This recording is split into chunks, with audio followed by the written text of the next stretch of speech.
Yes, I want Andrew Wellness particularly to take a good look at this nice water fountain in the middle of a hospital in London. And this is what you call first world country. And you are talking about Jamaica to be a first world country in the next, 6 years? You are joking, brother. This is a hospital, look at it. Look how big it is. Look how massive it is, massive.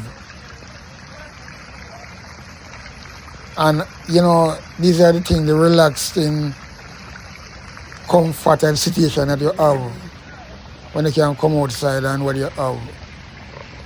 I'm just saying something like this, if you just compare what our Jamaica and our boss and things like that.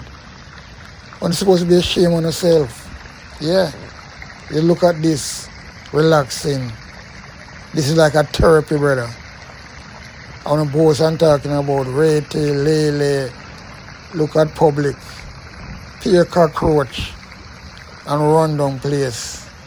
No money spent on the hospital down there. Since when you come in a power. You should be ashamed on yourself and locked up. Throw away the key. Yeah.